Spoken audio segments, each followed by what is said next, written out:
I have spent my life searching for the answers that my father and my father's fathers failed to find.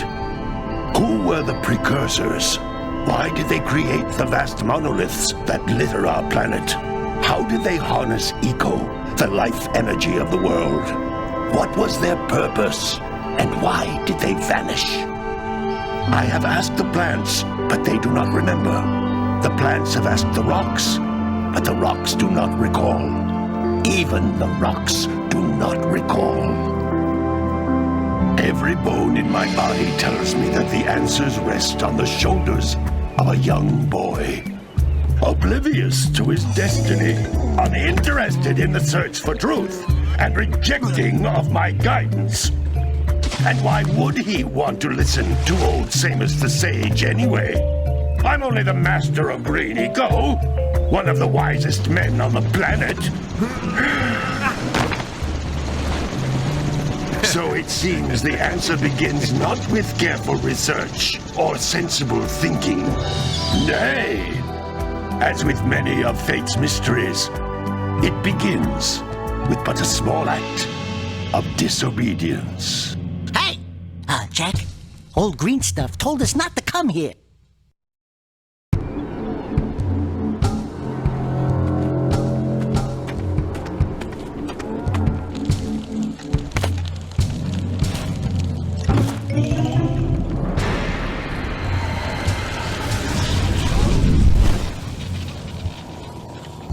Continue your search for artifacts and eco. If the locals possess precursor items, you know what to do. Deal harshly with anybody who strays from the village. We will attack it in due time.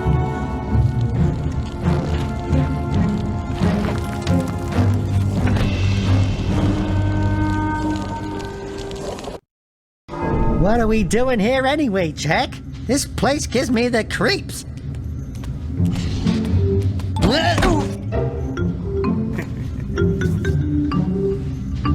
Huh?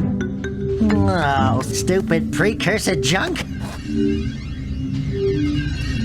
Eek! What is that dark ooze? It sure don't look friendly. The sage yaps on about the precursors that built this place all the time. Where did they go? Why did they build this crud? Now, I like precursor orbs and power cells as much as the next guy. But if you ask me, they must have been real losers. Wow! How did you do that? Jack, I think we're in trouble!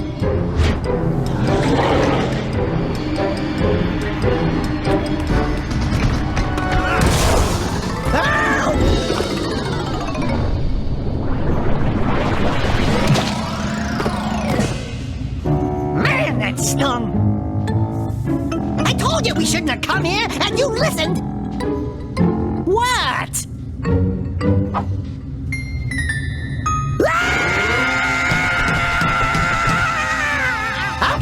Okay. I'm fine.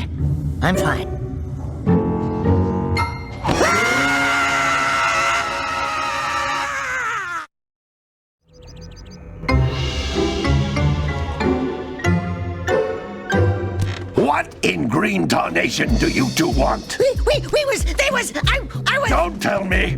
Instead of heeding my wisdom, the two of you went mucking around in the only place that I told you not to go! Misty Island! That's right! And then... And, Daxter, you finally took a much-needed bath, but in a bathtub filled with dark eco. Look, old man! Are you gonna keep yapping, or are you gonna help me out of this mess? I'm gonna keep yapping, because in my professional opinion, the change is an improvement. And besides, I couldn't help you if I wanted to. What? There's only one person who has studied Dark Eco long enough to have a chance at returning you to your previous form. Carl Acheron, the Sage. But he lives far to the north. Far, far to the north. Nobody has spoken to him in ages. I would teleport you there, but I can't do that either. None of the three sages that maintain the other teleporter gates have seen fit to turn their ends on for quite a while. The only other way north is by foot through the Fire Canyon, but its volcanic soil is hot enough to melt precursor metal. You can't just walk through it. But you could fly over it, if you had a zoomer equipped with a heat shield. I just happen to be working on such a thing at this very moment. All I would need is 20 power cells to give it enough energy to withstand the canyon's heat. Isn't that right, Daddy? Yes, Kira, that might work. But where are a boy and a half going to get 20 power cells? From the villagers. Most of them have a power cell or two stashed away somewhere. And even if they aren't willing to just give them away, greasing their palms with a few precursor orbs should do the trick. And I bet there are even more of them out in the wilds just waiting for some brave adventurer to find. Well, we've got the brave adventurer at least. Brave adventurer! You two couldn't find your way out of the village without training. Before you do anything else, you better go through the warp gate and get some practice on Geyser Rock. We won't find any more of that dark gooey eco stuff, will we? 'Cause I'd hate to fall in again and turn into you. Get in there before I turn you both into ferns.